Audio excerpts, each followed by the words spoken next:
Hello and welcome back to our podcast. Today we are coming to you live from Oliveri Funeral Home. We are actually literally sitting in a viewing room, the bigger viewing room. We are talking about gender discrimination at work this week, and we will be hearing Jerbear's point of view as well. So let's dive into this topic, as I'm sure everyone has a personal story relating to this. Absolutely. Welcome to episode 7 of season 2, and we are literally in the funeral home. Our husbands are out on a boat trip this Labor Day. It's Labor Day today. We record on Mondays.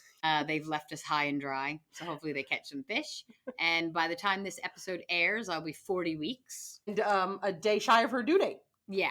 So I'm so just ready. Anyway, so I just want to give a quick update on that. I am still pregnant. She is still and the baby is comfortable, not moving. So let's get started. All right. So first things first, gender discrimination in the workplace has been illegal since 1964. I'm sure everyone is aware of that.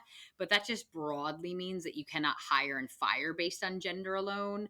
But as all of us know, especially women, women experience pay inequalities and microaggressions at work all the time. It's so common. Everyone has a personal story, really. Between 2018 and 2021, sexual harassment charges accounted for 27.7% of all harassment charges in US-based workplaces. And that's up from their latest stats previously. So, sexual harassment at work, incredibly common. According to Riddle and colleagues, in 2023, approximately 50% of women in all workplaces experience sexual harassment. So that was a meta-analysis, and that was actually quoted between 30 and 80% or something. So they said at 50. God. Yeah, it's wild. Women who work in male-dominated occupations may be more susceptible to sexual harassment than those who work in non-male dominated occupations. After reviewing 25 research articles, they found that antecedents to sexual harassment at work included lower rank, shorter tenure, physicality of the job insecurity, negative relationships with peers and or supervisors, treating women as outsiders, exaggerated gender differences, unequal gender ratios, and promotions based on gender. Furthermore, sexual harassment has its origins in power and control. So it's generally used as a means of social exclusion in male-dominated occupations, where women are often described as weak or fragile, inferior, outsiders, and unqualified, and men are described as having masculine qualities such as power, toughness, and aggressiveness. Historically, the use or misuse of power between coworkers and between management and subordinates can be a precursor to workplace sexual harassment.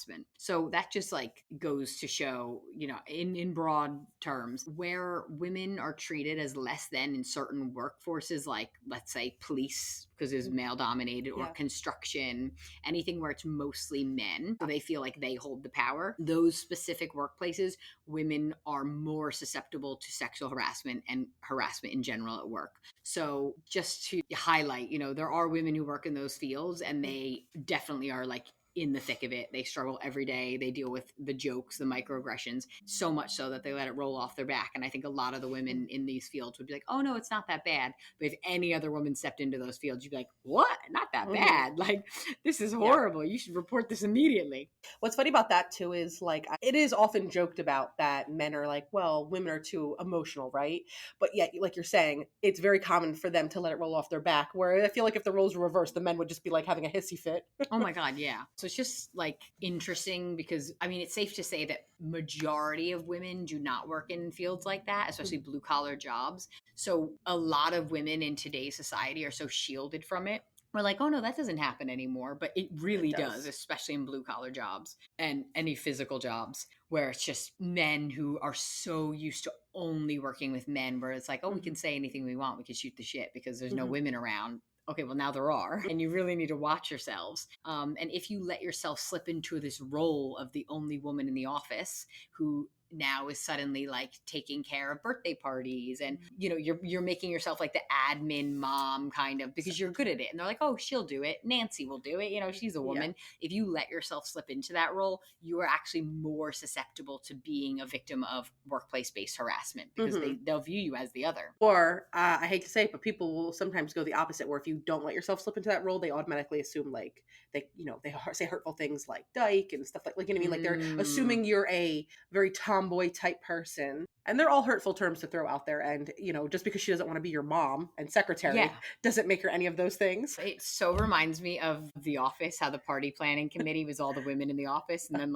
I think Michael Scott says something with a new person joins. He's like, well, you're a woman. It's like, you don't want, why are women expected to be the party planning committee? Not everyone likes to plan parties. We're more organized. Exactly. But just because we can multitask doesn't mean I want to.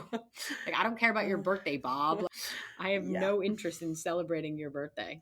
Also, I love that, we can acknowledge birthdays, don't get me wrong, but in the past, before private practice, it would be when you work in a facility where there's 50 plus workers, it was really obnoxious to have to celebrate birthdays because everyone would be like, oh, just bring a $5 gift card. And it's just yeah, but for me to do that every other week, if I total that up at the end of the year, I'm out hundreds of dollars. Oh my God, so, I always hated those. And I would always be maybe I'll be sick this day. Because I'm again, there's a birthday again. Of course, there's hundreds of us.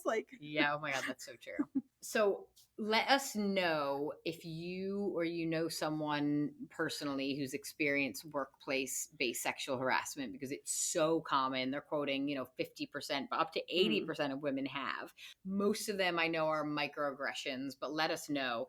Microaggressions being, when it's not outright misogynistic, but they say things. It feels icky. You feel icky when they're talking to you. Yeah, they say things completely out of line and you're like, okay. Or even stupid things like your boss is being oh, so when do you plan on having children? They have no right to ask you that. They have no business asking you. That's information that you can be forthcoming about if you want to be, but don't just because you're a woman who's maybe in your 20s, 30s in the office, that's not normal for your boss to just be oh, so when do you plan on popping some kids out? Inappropriate. There is a person, I don't want to call her an influencer because that's not her job at all. She's just a mom with a substantial platform in the business field. And she came back and she was really upset, and it did cause an uproar on her platform. She was upset because she came back and a male supervisor came up to ask her about her vacation, in quotes, and couldn't understand why she looked so tired or whatever, and actually said to her, why do you look so tired? You just had a vacation for 8 weeks. And she quoted him word for word. Let me tell you, the women in her comments were give us his name. We're gonna come for him. Vacation. Yeah. Wait, so the vacation meaning the first 2 days where she was literally squeezing a watermelon out of her vagina. She did say this man has no wife, no kids, shocker. So he has no experience to know how horrible. Still not an excuse. But yeah, the fact that he not only commented about something you're not allowed to comment as a supervisor, but then said something so hurtful. Meanwhile, she was I had dark circles under my eyes, my hair was a mess, my tit was leaking, and she was the last thing I wanted was for this guy to tell me how my vacation went. It wasn't a vacation. Not only is this guy obviously not a father, like you said, but I don't think he has younger cousin. Does he not know what a nightmare children are? Okay, but he never had nieces, nephews. I don't know. I really just feel misogyny can run deep. Even if sometimes I feel you could present facts to these people and they don't care. In especially 8 weeks. If she was off for a whole year and she's oh yeah, kids in nursery now. I'm having a good time. That's one thing. But 8 weeks, she literally has a newborn still at home. She's surviving day by day. Oh my God, vacation. Yeah. This woman was it took everything in me not to punch him right in the... Oh my God, I know. I think I would have punched. She's on a lack of sleep. I almost did. My impulses almost got me there. This is why, I don't want to be pregnant anymore only because I want to have a margarita. But I'm trying to enjoy all of my days as much as I can because I know once this baby comes, it's over. Freedom is gone. Yeah, sorry. I'm not going to lie to you. Yeah, so I'm a vacation. I'm really scared to introduce a child into my life. It'll be grand. But yeah, so. Oh my God. Enjoy it. Wild. Meanwhile, I'm over here come on, kid, come out. I want to see you already. That is absolutely wild. Now, Marissa's going to talk about her experience in her field with gender discrimination because it might be a bit surprising for some of you. So, not that the normal way that we think of misogyny and gender bias in the workplace doesn't happen in our field. It does. But what I will say is my field has kind of an opposite effect. People generally think as therapists as women, right? Mothers, they're nurturing, they're kind, they're loving, they're empathetic. So on TV, they're always women. Yep, they're always women. Majority, yeah.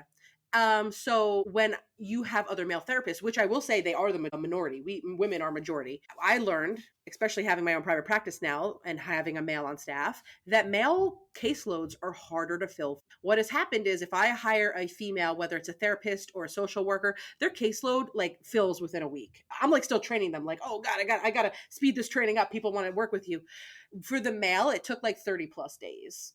And it is a hassle too. Like, and it's shocking because in my mind, I'm thinking like, oh, why wouldn't men want like, another guy to relate to? But no, they actively seek women. They actively seek women. And he's a great therapist. Cannot recommend him enough. His clients also, who finally do give him a chance, always reach out and they give him high reviews. He's an excellent therapist. But it just goes to show you in my field, they're not so quick to choose a man as a therapist, which is interesting because this is the first field where I felt like that was the case. I'm also wondering, maybe we should have had Olivia on here. Is that the same with nurses, That's a really good point. Okay, I can speak to only my observance of the nurses and the discrimination I do see. But yeah, okay, I'll dive in. Okay, so first of all, obstetrics and gynecology, I'm so lucky, is like 80% women. And I just say I'm so lucky, not because I don't like men or anything, but it kind of does feel like a girl gang. It's really nice, to come into work and be like, hey girls. And also I think I mentioned it before, once I became pregnant, all my bosses, most of them are moms. So they totally respond to you differently. And they're like, are you feeling okay? And, because they're like, I've done it too. I was a working mom doctor and it's hard. And I was pregnant doing surgery like you were. So it just feels like really nice if you work in a female dominated workplace, just like I'm sure for men, they like working with guys. I don't think that's weird to say. I think it's kind of just comforting. And then there's a few guys and they're absolutely amazing. Obviously they work with women all day. So they're pretty used to us. So it's fine. But medicine in general, although is now becoming female dominated, it never used to be. So the traditional hierarchy was female nurses, male doctors. And a lot of the old school nurses are still very used to that. So my husband, Ted, who is also a doctor, he will come home and be like, oh, Pam made me tea today. And on his last day, usually doctors give gifts to the nurses to say thank you when it's our last day. Pam gave him gifts. I mean, it was great. Thanks, Pam. She's a very motherly, older woman. Not old, but older. I think she's in her 60s. Okay. Yeah. And he's like, she listens to smooth radio and we jam together. She's a very loving person. But it's so interesting because my experience would never, female doctors, girls, comment if you're listening. If a nurse brought you tea, your jaw would hit the floor. The male doctors all day. Oh, Dr. Ted, what can I get you, honey? Tea, you want a sandwich from the staff kitchen, any of the leftover patient food. Okay, I will say my midwives totally treat me like that because they're amazing. Different though. So when you're working on a medical ward with nurses, the female doctors get treated not badly. I'm not saying, but I would say the old school nurses who are a bit older can be a little catty towards the female doctors. And I think it's because they're not used to that power dynamic. They're used to answering to a male doctor. Now there are so many women, especially junior doctors, at junior levels, meaning residents. And so we're new doctors. I get it. We're still babies getting our feet, And so the nurses who are in their 50s and 60s are like, listen, I've been here since before you were born. So they feel like they shouldn't have to answer to you. However, if a male resident who's just as inexperienced, they're, oh, hi, what can I get you? Whatever. But shout out to my midwives because they're used to the girl gang and they're amazing. And they always would offer to get me tea and food and best treatment ever. Nice. So nice. They gave me a gift when I left for maternity leave. Honestly, best people I've ever worked with. So shout out to the midwives from North Manchester General. But if you work on a medical ward, no. You're not getting anything. You are getting nothing. You're getting nasty stares. It's so crazy to hear Ted's experience compared to mine. I'm just like, what? They make you tea? But it's fine. It's fine. It's not fine. She's upset. She's salty. Yeah, I'm salty. But what I have seen, which is so interesting, obviously male nurses, otherwise just nurses, are very common now because anyone could, if you want to be a nurse, gender has nothing to do with it. What bothers me is in England, so the traditional term for a very senior nurse who runs the ward was sister. And I think it's because hospitals, same here, have a lot of religious ties back in the day. Yeah. That's why there's a lot of St. Mary, St. Jude's, whatever. So the sister ran the ward. Now that there's men who are at that level, which is the most, I'm like, they just say senior nurse. And I'm like, can we stop saying sister? It's so inappropriate. How do you think this guy feels? He's risen to a very high level of his career. He runs the ward and you're Sister Dan? Like, I don't even remember what they call them. It makes him sound like a nun, to be honest. I think it's so inappropriate. It's not fair. It is. But I think this is a good example of, even when you could see that the times have changed and we should be changing with them, some people don't like change. They will just continue on their way. Yeah. Even though it clearly makes no sense. He doesn't sound like a head nurse. He sounds like a head nun. That's like. Absolutely. And I feel for them. I'm like, this is so inappropriate. Okay, these are just like classic work stories. Whenever I was working in the emergency department, because you're all basically in scrubs. But the nurses wear uniforms, so you could tell they're nurses. Okay, doctors are in our own scrubs, any color, whatever you want. And I always have a stethoscope on me. The amount of times old men would just yell, "Nurse, nurse, can I have a sandwich?" Okay, A, nurses, not their job to bring you sandwiches.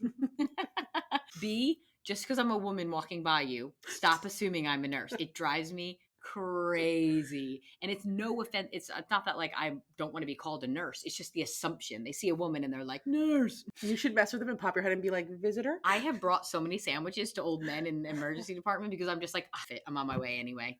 Like, whatever. What sandwich do you want, man? Like, I've made teas. I brought cereal. When the male doctors walk by, no one calls for them to bring a sandwich. I walked into a room once to examine a very unwell man, and he stripped naked and said, "Are you here to clean me?" I was like, "Why haven't you not told me this till now?" I was like, "I'm your doctor." We're going to put that gown back on. This is amazing. Why have you not told me this till now? Like, let's just put that gown right back on. Thank you. And I know other women, like doctors, can vouch for this. And also, what drives Ted, my husband, crazy is when they say lady doctor. Just like male nurse. A nurse is a nurse is a nurse. Your gender means nothing. Stop calling me lady doctor. Like, I'm like the subset of doctor. Like, it reminds me of like lady fingers. I don't know why. I just like the name. It has no correlation at all. It's like saying lady cop. Like, she's just a cop. Lady pilot. Like, it's so annoying. So anytime someone says that, Ted is like, "Doesn't that bother you?" And I'm like, "It does, but it's not worth the argument because I'll be arguing all day." You will. I do this all day. You're not going to change their mind. Day. Exactly. And they don't know how to like change it. Like, the filter's just not there at their age. Care. Yeah. So I'm like, it's not worth it. Listen, they're closer to Jesus than changing their ways. Okay? Exactly. Yeah. They don't care. The amount of times too, you'd be surprised, young women, I'll come in, obstetric patients, and I'm like, "Oh, hi, I'm your doctor today for the like elective C-section list. I'll be doing your C-section today. You'll meet the consultant." They call it a consultant. It's an attending and here. Like, you'll meet the other doctor, she'll pop her head in. "My name's Bridget. I'll also be doing the C-section today." And they'll be like, they'll call their husbands like, yeah, I'm here with the nurse. I'm like, "I just introduced myself as a doctor." And they're in their 30s. They're young, healthy, pregnant women. No, they say it all the time. And it's worse for women of color. Because when I work with doctors of color, I notice it all the time. And they're clearly like very in charge. They're running the room. They're saying, "This is what we're going to do. We're going to list you for surgery." And then they'll be like, "Oh yeah, the nurse told me this." And I'm like, that's a whole nother conversation of, women of color in the workforce. And you assume for some reason they're at like a lower level. So like, oh, she must be the nurse. Why must she be the nurse? I also understand because like when you see like a male Indian nurse, you may assume that's a doctor. You know what I mean? But why not an Indian female doctor? Yeah, no, they call you nurse. Call you nurse all day and night. Interesting. Well, that's a whole other conversation. I know. Yeah. It's so frustrating. It pains you to see. You just cringe. Especially because we're like about to be in 2025. So like, I get it with the older crowd that you're telling me. I get it. But like when you're telling me people in their 30s, I'm like, that's like my age. Come on, people. Oh, it's wild. Do better. How about during COVID, all the stories in Canada? Because Canada is very multicultural, and people yelling on video saying like, "I want to see a Canadian doctor," and this guy's like, "I'm Canadian." She's like, "A white one." Like, yeah. Oh my God. Like, all right. Canada? I'm shocked. I know. Don't they love everybody normally? You know what? There are very rural areas of Canada, though, who are a bit. But at the end of the day, patients have a right to choose who they want to see. So you have to just say, like, this is not in the best interest of your health. Like, you'll wait longer. You could die here, or you could just see me. Or you could wait till a white colleague is free. What's funnier is that doesn't mean they're always choosing the most experienced. Exactly. Which brings me to my next point. There's actual research on this, people, because there's so many female doctors now. People, men and women, report feeling more comfortable going to surgery with a male doctor, even though women have better success rates, lower mortality and morbidity. And we have better success rates because we're so cautious. Women are much more like double check, triple check. Like, I don't want to get this wrong because it'll be another classic, like, she's a woman. Of course she fucked up. So, and men are a bit more like, they're more impulsive and more like, I'm fine. He did it, so I can do it. Kind of cowboy mentality. So women have better success rates, lower mortality and morbidity. Yet, if you ask the average person off the street who they feel more comfortable going to surgery with, they'd say a male doctor. Wow. Yeah. That's crazy to me. Because, I mean, maybe because it's, gyno, so it's different, but I would prefer a female. Yeah. Just to let you all know, like, within the next 10 years, you're almost not going to have a choice. Like, that's good. Gynecologists are mostly women. Old, like, because it used to be all men, obviously. They are now 70. Or retired. Yeah, like they're heading out. So you will get very rare here and there male gynecologists, but it will be rare. To me personally, I don't care who I see. I don't care. It doesn't matter to me. But I do feel more comfortable with a woman. It's one of those things that I think because I like have a peek behind the curtain, like I'm comfortable with any doctor, unless you have like terrible reviews. True.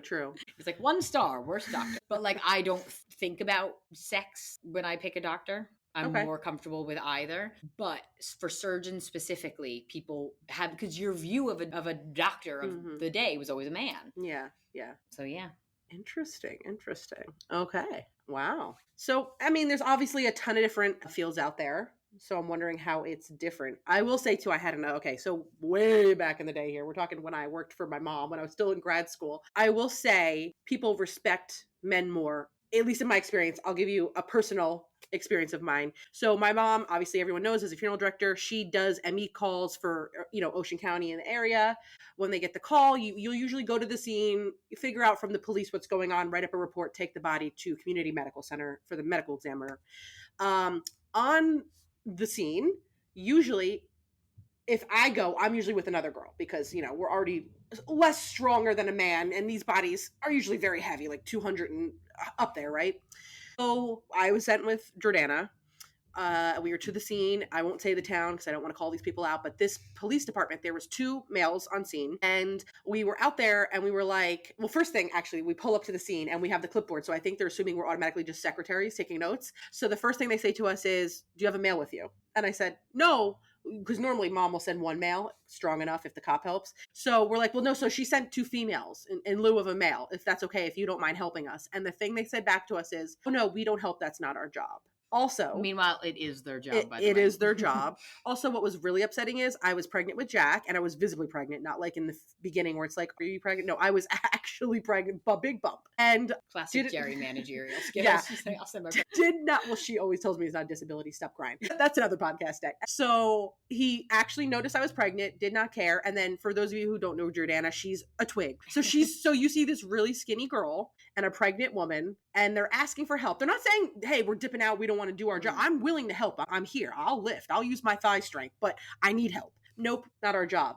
Now, what I find funny is you'd send John out, my husband, by himself, or dad out on the same call, same town for a different reason, a different ME call. They'll go one and they'll still need help, like the other guy, just to get it up in the Escalade. They don't even have to ask for help. The cops willingly help. Oh, yeah. And I would talk to John all the time, like, how do you have a different experience on scene? And John's like, I don't know, maybe like they just see like a respect thing. And yes, I'm like, they want to prove, oh, you shouldn't have sent a woman. I think that's what it is. They want to be like, well, you shouldn't have sent her then. But like, who raised you to not help a woman? Like, if you do view us as the weaker sex, why not be a gentleman? Or not help anyone who's asking for help. Yeah. You're literally in a helping profession. You're the police. Like, people call you when they fall and they're old. Like, I'm literally like, hey, I'm pregnant. I need your help. And they're like, not my job. So yeah, I'm a little upset with this police department. You're lucky I'm not saying your name. Oh my God, give me a letter. Also, it's happened to me. I'm pissed. Sorry, I mouthed it to her. Sorry, guys. I don't want to get sued by these departments, but I'm very upset with you and you know who you are. It is so wrong. And Jerry hates when people come back and say the cops say that because she's like, it is their job to help. That's why they stay at the scene. Right. I'm sure. Right? No, literally. Well, it's still the same thing as if someone needed a wellness check or an old person fell at their home. The cops go and help. Or they check on them. So if I'm asking for help and I'm a pregnant woman, why aren't you helping me? Freaking bananas. Yeah. Yeah. And then John would go out to the scene, not even need help. Like, he'd get light bodies sometimes. Yeah. He'd be like, oh no, I don't need help, buddy. And the guy would be like, no, let me help you, dude. Let me help you. It's a brotherhood thing. But you make a good point. It's like, if you are misogynistic and you think like, oh, they're the gentler sex or something, then help. Do the job for me, in fact. Say, sit back, ladies. Yeah. I got this. Yeah. And then I don't mind going on an Omegle. Yeah. Easiest money ever made. Yeah, no. So oh, that's annoying. For me, in a past life, in a different field, I've experienced that, and it was very. I would hate going on them. I was like, great, another job where no one will help me. Okay, I have a really good one that bothers me, and like no one agrees with me, but maybe you will. Okay, this really F's me off, guys. Okay, and no disrespect to Sully, the pilot who landed on the Hudson. Literally, no, like amazing. Yeah. Tom Hanks played him in a movie. Can we just stress how ridiculous that is? But whatever. I think he had like a military career prior. Most pilots do. No disrespect to him at all. What he did, he saved lives, like over 300 lives on his plane. He deserves all the respect. Now, flash forward about 8 years future, when a woman who also had a military career, she was like one of the first naval pilots to rise to this rank as a woman, and she had one engine blow off and still landed the plane safely. One woman had a heart attack on the plane and died. So unrelated to the crash specifically, she had a heart attack because of the shock, and she was already an unwell woman. She had like a heart problem. She landed, saved again over 300 people. The whole plane landed safely. Everyone on the comments, meanwhile, Sully has a movie made after him.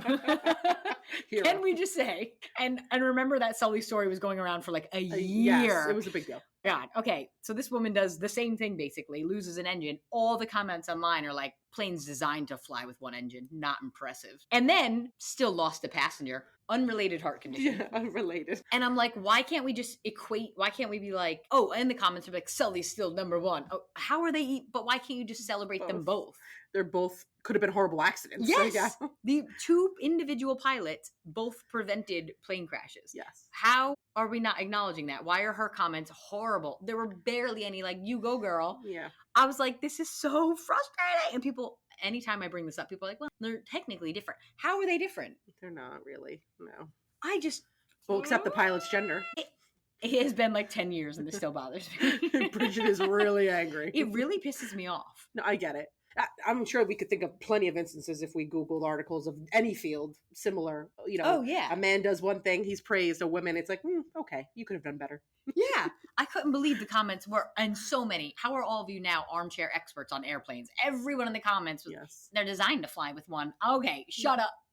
This is totally off topic since this is about workplace, but it's very similar with how I've experienced parenthood. And I've had people come up to me and be like, oh my God, how did you get so lucky? He does so much for you. Don't lose him. You're not going to find him like that. Why? Why can't I find them like that? Why is everyone such a jerk that men feel like they can't touch a diaper? They can't raise their own children. They can't be a helpful partner. That's a problem. You're about to experience that. I know Ted's joking when he's like, I'm not touching that. I'm like, yes, you are.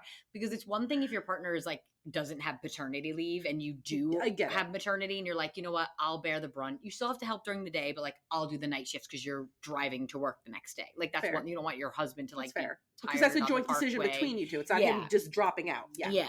And you're like, I don't want you like not sleeping, driving all the way to work, God forbid, something like that. But like my husband is lucky enough that we're doing shared parental leave. He has 13 weeks of work off. Woo-hoo! So like, you best believe you're changing diapers. Like you're doing night shifts because like neither of us have work in the morning. And wouldn't you rather like sleep every other day than like both of us? My whole thing is like, we'll tag off. We'll trade off. You can, absolutely. But no, some people have been like, oh, so like, are you going to like sleep in a different room with the baby? I'm like, my husband ain't got work for 13 weeks. Like he will be full-time parenting with me. Thank you. No, absolutely. I don't understand how people, I think for me, like I get older generations that's like, that's just how it was. And a lot of older people in the older generations didn't work, right? It was mostly the husband. I get it. But times have changed. So to let these things fly out of your mouth without thinking like, does that sound right? Should I have said that? The bar is so low for dads. I love it. I know. They're like, oh my God, he brushes hair. I'm like, he has hair too. He knows how to work a comb. No, yeah, for sure. Recently, I'm pretty sure they might listen to the podcast. So I'm going to keep this very general. This is very general. This person will not be able to figure it out, even though they should know better. So recently, me, my husband, my kids, we were at an event and I was actually being nice, even though it's very known that John is a gentleman. And if we're ever out, he'll actually say like, do you want me to go in and get you food and the kids first? Or do you want to break? I'll hold off the kids, maybe just bring them something out on their plate to keep the monsters at bay and get whatever you want. He's amazing like that. He never lets me go second. And sometimes I feel guilty. So so he had done that in this situation. And I was like, oh, do you want me to get them something? But at this point, they were eating the snacks I had brought. So he was like, don't really worry about them. You just get what you want to, and I'll watch them and we'll switch on and off. I'm sitting there and I'm eating, I made a sandwich like that. They had like meats and stuff and cheeses, and I made a sandwich. And this man looked at me, looked at John that had nothing, which by the way, at this point, he was allowed to switch off. He just chose not to. He just wanted, he maybe wasn't hungry. I don't know. He was drinking a can of soda. He looked at me and looked at John and was like, John, like, let's go in, buddy. And then looks back at me, looks at my plate because he sees that I have a sandwich on it, and goes, he has to eat. Like, he was like talking down to me, like saying like, you got your food. Like, let's think about him. And I'm like, he's an adult. If he's that hungry, he can get his own food whenever. I'm not holding him hostage. And number two, like, how about the mother that birthed these children and breastfed them 6 months each? Like, why? Like, I just felt in that moment, it felt icky. It felt like he was saying, like, you shouldn't be eating first. Yeah. Why? Why shouldn't I be? Why? Yeah. This person is older generation, but I feel like in their mind, it feels like the woman should be catering to the kids and the husband, and like, you eat last. You know what I mean? When, like, I think that narrative has totally flipped now in marriages. I think a lot of men are like, what can you do to make the woman who carried your child, like, what can you do to, like, make her life just a little easier? Yes. And most people know that women are happier when they're fed. They're angry when they're hungry. Oh, yes. Hunger is real. And these men have figured it out, and these men don't want divorces, and they respect their partner. Oh, yeah. Again, I was not, my hands were like, I wasn't holding John down. I actually said, John, do you want to go first? And he was like, no. He was clearly not hungry. And I just felt like the way this person looked at me felt very, I don't know, like, it made me almost like not want to eat my sandwich, because it made me feel like I shouldn't be. Like, why are you eating? Like, this man has nothing but a soda in his hand. He was watching the kids. Okay, he volunteered because they're his. Also, they're his children, yeah. He doesn't care. Like, you're allowed to watch your own children. Yeah. That's fine. Part of being a parent. But this person was definitely disgusted that I was eating first. That's frustrating. It really pissed me off, to be honest. It clearly showed me how their dynamic works in his marriage. And I had to be respectful. Again, I have to keep this very broad because of who this person was. So I whispered to Bridget. So I'm trying to be like the peacekeeper, like the wife that shows up with the kids that are, and I just felt like it still sticks out. It's been months and it still bothers me. I hold a grudge, people. No, it really bothers me, because maybe also because in that moment, I wish I had said something polite. Like, I could have still been bold and polite, but I just sat there and said nothing. And then like almost even stopped eating my sandwich. It takes you off guard though. And so it's not that you like have nothing to say, but you're frozen. Just like, your brain freezes for a second. You're like, what? Because I was processing it. You're right. And I was like, did he just say that? Yeah, like it's a really off-putting. You're just like, well, and then you think of all the things you should have said. You're like, wait, get back here. Hold on a damn minute. Like, I was just like, I don't know. Anyway, so yeah, it bothers me. I think women, please give us your examples, because there are so many things that like men just don't. And it's not that they're like bad men, but a lot of like your husbands, your brothers, whatever, like they'll be like, are you sure that happened? Because they are microaggressions, and you have to be finely tuned to like picking them up. So like, if you're a person of color, if you're a woman, if you're gay, you're a therapist, lesbian, and you have too much empathy, so everything bothers you. Yeah, also that. We tell her that all the time. Part of the LGBTQIA plus community, like if you are marginalized in any way, you're finely tuned to picking up those things, and you're like, that did happen. And sometimes you have to like convince your husband. Yes. You're like, I know you're not a shitty man, but like, I'm not crazy. That happened. No. I mean, John agreed, but John was also like, you might be getting upset though for no, like, let it go. Yeah, let it go. Yeah. Like, John is better at that than me. I have a hard time letting things go. And he's like, come on, let's woosah. I'm like, all right, fine. I mean, there are like really stupid things like I've told Ted, and this is just like random microaggressions. Like Ted and I both like F1, Formula One racing. And there was a point where like I had as much information in my head about it as Ted did on this particular race day. Like and he had a friend over, and he was asking general questions, like just to the group. And I was answering the questions about like the Honda engine and stuff. And I was like, oh, I know, like they changed a few years ago, something, whatever. So I clearly am interested. It's not just like, oh, she watches for her husband, because I knew the answers. Yeah. And then this particular family friend passed around like an Instagram post and was like, oh, this like happened yesterday. Like they're replacing an engine in a car. And he showed it to all the guys and not me. And I know that's so stupid, but it's like every woman who's been in that situation where it's like, it's not like I was like, I hate Formula One and I'm only here because I want to be next to Ted. Like I was part of the conversation for hours. Right. I'm watching the race. And that is a microaggression. It is. And I mentioned it to Ted like a week later, and he's like, are you sure? Like, I'm like, yes. Yeah, like that happened, and any other woman would have been like, yeah, that happened. Like you would have picked up on it. Yeah. It's almost like when people introduce themselves and they shake everyone's hands except the women in the room. It's like, no, you shake my hand. I'm a professional. I'm an adult. Shake my fucking hand. Yeah. I'm sorry, but it's wrong if you just shake Ted's hand and not mine. Drives me crazy. That is, well, that's, you got to be fine tuned, like you said. Like, so obviously him as a male, he would never have had to pick that up, so he completely misses them. Yeah. And I'm like, hello, I just got totally like blown off, And it doesn't happen often, but when it does, you're like, it feels crap. It does. It definitely feels uncomfortable. You do freeze in the moment, at least I do, which upsets me more later because then I overthink it in all the scenarios of how I wish I said something to them, and then I get mad at myself. Yeah. Oh my God, yeah. No, I do that too.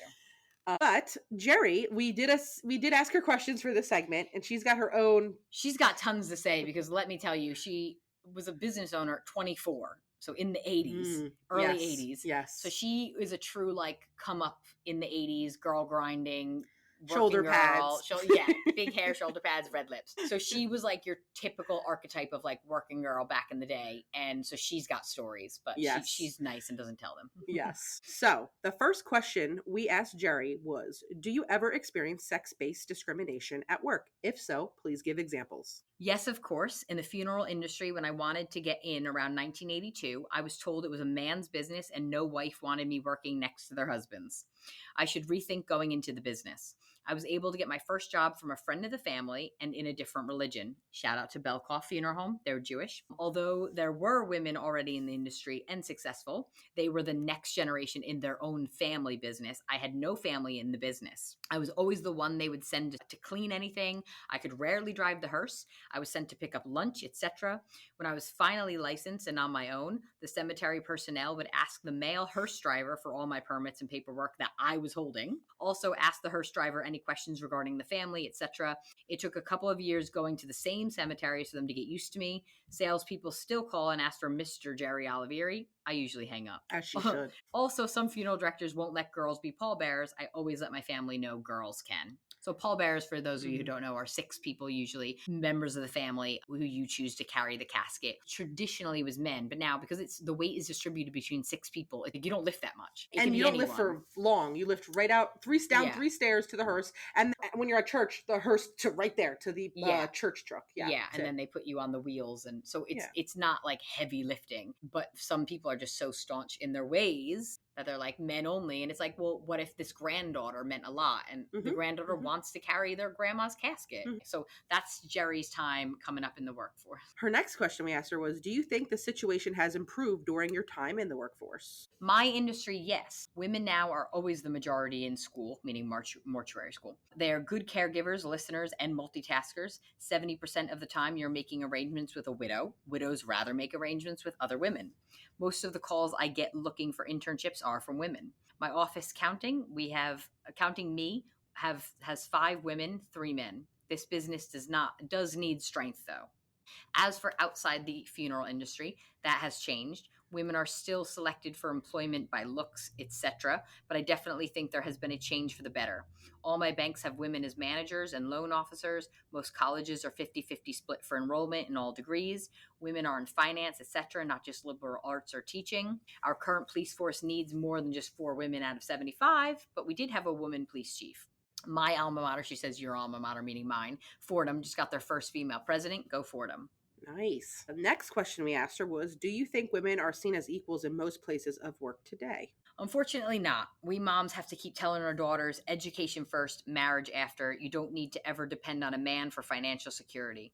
Create your own in your own way. Get a degree with a license requirement. Demand equal pay. Co-parent so you both have children responsibilities and listed as emergency contacts for school. Rotate who stays home with sick ones, etc. Teach our boys to cook, make them clean, and make beds. Stop the gender bias. Your generation excels in this. John cooks. John is Marissa's husband. John cooks, cleans, and food shops. He does the outside and YouTubes to fix things. My son Michael cooks only. I may have failed here. Okay, although he was required to do other things, he does it in his own apartment. I would like to say Michael was required to do all the jobs we were. However, I have visited his apartment and I was like, this dirty. But also that might be just because there are people who are cleaner and dirtier. And he lives alone, so he's like, who am I cleaning for? Yeah. But he knows how to do everything. Anyway, the next generation will make the most progress the quickest. They have great role models from both parents. Thanks to us moms pushing our children to have a more balanced relationship, your generation is getting married later and more mature and educated, less tolerant to these issues and social media injustices. Social media also gives us voices we wouldn't normally use and allows to read and broaden our minds for the 60-plus-year-olds who may need it. Not me, of course. I have 2 great daughters that have 2 great careers and now a great podcast, great husbands who treat them equally with pride. Thanks, Mom, for pushing us and being a great role model. Thanks, Dad, for letting her. We love you, Jerry. What was I going to comment on, though, in her? This is like one of Jerry's pet peeves, so I'll do this for her. For emergency contacts at our school, St. Joseph's Grade School. I'll name names. I have no problem naming names. Yeah, when you get to go back to the UK right away. St. Joseph's Grade School in Toms River. I have no bad memories there. Actually, I probably do. But anyway, no, they're not like a bad school or anything, but Jerry always had Dad and her listed as emergency contacts. Now, a lot of women who work maybe as teachers, part-time, more like traditional female roles, back in the day, they would list themselves as the emergency contact because they had more flexible jobs. They could leave and pick up the kid if they were sick. Now, my mom was like, we both literally have the same job, and I'm technically like, she is. She started it. So she was like, we're both listed. If I don't pick up, please call my husband. And she would say this all the time. They would never call our dad. They would just call and call and call and call and then go to grandma. And grandma would call Jerry and be like, hey, I'm getting the kids or whatever. And she'd be like, did they call Mike? No, never once called our dad. I hate to say it, but this is the same. Even in Evelyn's daycare did it. Evelyn's daycare did it. I would be in session and I can't, it's on Do Not Disturb, but by the time I get it, I have a voicemail. So I'm thinking, I probably don't have to call them back. Let me run upstairs and ask John, did you also get a call? Nope, did not. So I have to call back. What? If you don't get a call, I get it, call twice. Maybe I missed it. After 2 calls, go to the next listed person. Doesn't matter if they're a man. Also, what scares me is, God forbid there was a medical emergency where they were rushing her to the hospital and she's in limbo without parents because you wouldn't call the next person on the list. Like, her dad could have been at the hospital with her. Yes. That makes me mad. But the assumption is, he can't leave. He's got a more important job, a white-collar job. He can't walk away. He can't answer a phone. Guess what? We live in the modern world. Everyone's attached to their phones. I do surgery. My phone is in the back. Nurses can answer it for me. Like, if you call me, someone will answer it. Same with my husband. Same with Marissa and her husband. Like, we're all living on our phones. It's a digital world. Like, it's not that, like, he has such an important job in the work. Like, he can't possibly. Yeah, he will. He'll answer it. Yeah. Yeah. Also, the way they treat me. Okay, so I will say I'm the first to be a lazy lounger. I'm very comfortable with my clothes. It doesn't help that my practice is telehealth, so they really see me from the chest up. So yes, I'll have hair and makeup done, but you can't tell if I'm in sweats, a fancy cardigan, or you can't tell. Yeah. So because of that, I don't always assume you don't have a job. Well, no, they know I work because they make you write your workplace down. Right. But I guess they don't think it's a serious full-time job. They don't know I'm the owner. I don't know. Because of that, they're always like, if she gets hurt or she wants to go home, they're like, can you come now? And I'm like, I mean, I have like 4 sessions back to back starting in 5 minutes and like, I can't cancel. Like, these people have, mental health issues. Yeah. And then I'll get in trouble for always canceling on my patients. They won't want to see me anymore. Yeah. I'm like, I'm sorry. But like, of course they say like, oh, okay, I guess we'll keep her up here in the office until she feels better. But at the same time, like, they give me attitude. Like, oh, come on. You can't change your whole life to come pick up your kid. What kind of mother are you? That's what I get. As Jerry says, that's what you get paid for. I'm sorry, school nurse. Is that not your job to look after the sick kids? Daycare, they don't have a nurse. So they just put them up in the office to separate. But okay, it's not like serious, like me letting my kids spread their germs. It's like, Evelyn said she doesn't feel good. She has a stomach ache. Or like, oh, I have a headache. Yeah. Kids say that. And I'm like, first of all, I'm paying for you to watch her. Number 2, I have a full-time job. But they get very upset and dismissive with me when I won't come at their whim. Why can't you just stop your whole day? I run a business, you know? Yeah, exactly. I can't make money. So I just needed to highlight that pet peeve, and I'm annoyed that it's still happening because Jerry would always gripe on that, and I'd be like, girl, get over it. And now I'm like, what? That is so effing annoying. And as you'll learn, I want to wrap this up though, because this is a long segment, but as you'll learn, and I'm learning now with kids, they don't have school days that cater to working parents, by the way. It still feels like it's catering to mom staying home. Yeah. And I guess now that's why they have after school and before. But it's like, why? Why do I have to pay extra for something that if you just shift the hours a little bit or like, I don't know. For me, it annoys me because it's like, who gets it? Luckily, again, I own my own private practice, so I move my schedule around for my kids. But if I had worked for somebody else, I can't get to work till 10:30, 11, so I'm useless to a lot of people, and I got to get out by 2:30. No, who's hiring me for those hours? Nobody wants to hire me or give me benefits. People are gonna be like, you're useless. I have heard because, like I said, female dominated, everyone's a working mom in obs and gynae. They have to pay extra to keep their kids until 6:30, sometimes even 7:30. And if we're on call, it's for 12 and a half hours, like, 8 to 8:30 at night. So someone else is getting the kid. Like, yeah. And they pay a lot of money for it. It's expensive. Yeah. I just feel like that needs to we need to like maybe have a discussion. Like, what can school look like? Because it's really made for the man to the work, or at least one parent. One parent works and one parent stays home. But you can't, at least in this state, you can't do that. We would all be broken, not owning homes. Yeah. Yeah, absolutely. No, that is really frustrating. And I am learning now because I'm looking up daycare already for when this baby turns 9 months. I have to go back to work and I'm like, I guess I'm paying a lot of money. Yeah. Thankfully, I mean, I know your mother-in-law still works, but maybe she'd help you a little bit. No, all four of this child's grandparents work full time. Well, if you're back in the UK, definitely not mom and dad because they're not going to be flying over on a private jet every week. We have all four working grandparents for this grandchild. And Carol's stepped up her stuff even more. She's opening a new practice in Leeds. Well done, Carol. Yay. So she will be like moving there temporarily to help them set it up. Oh, wow. Yeah, Carol actually works more hours than anyone. Wow. Because she has that new business. She must enjoy it, though. Yeah. Oh, loves it. Yeah. She's a true Jerry, like loves her work. They are more alike than they know. So, like I have no one who can help, really. Yeah, so you're going to get stuck paying for those extra hours. Oh, yeah. It is crazy, though. Like, also, like, I don't know how common it is anymore, because I know, like, for instance, John's workplace stopped it, like, way before John even worked there. But, like, they used to have these things where, like, because you're an employee, like, you could bring your kid to work and there was a daycare on, like, for bigger companies. I'm not talking about small businesses. A few hospitals do have that. I think that is so amazing. And then if the kid needs you, they can call you from a different floor, I wish they would bring that back. Because not only would that save parents money, but like you want a good worker, then make it more accessible for them. Otherwise, don't get mad when we have to leave and give you shitty hours. Where I did my medical school training, Swedish Covenant in Chicago, they had that, and it was a Montessori school, and you got it for free if you were like a doctor or a nurse in the hospital. I wish. And I worked with a resident, and she would be like, "Hi" to her son at lunchtime, and I'd be like, "You are so lucky because A, your kid's getting a Montessori education for free, and B, all your problems are solved. Yep. Like, you know where your kid is during these hours. You can go be a medical resident and not be stressing about daycare." Yep.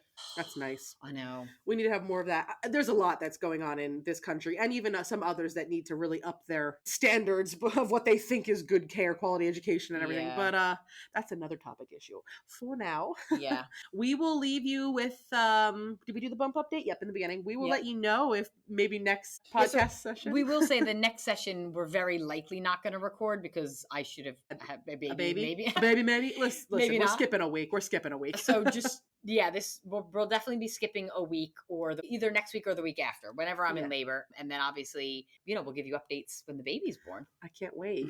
Yeah. Maybe we'll start a podcast episode with the crying baby. No, that could be our intro. So everybody, I hope you had a great Labor Day weekend and we will talk to you soon. Thank you so much for listening. Please comment with your experiences at work because everyone has a tale to tell and we know that and we want to share your stories. Also, let us know what you want to hear more of, what you like, what you don't like, and follow us on all our socials. Yes, Psychotic PY Podcast. Thank you. Like, subscribe, share, YouTube, Instagram, Facebook. We're on everything you could think of. Yeah, please subscribe. All right, bye.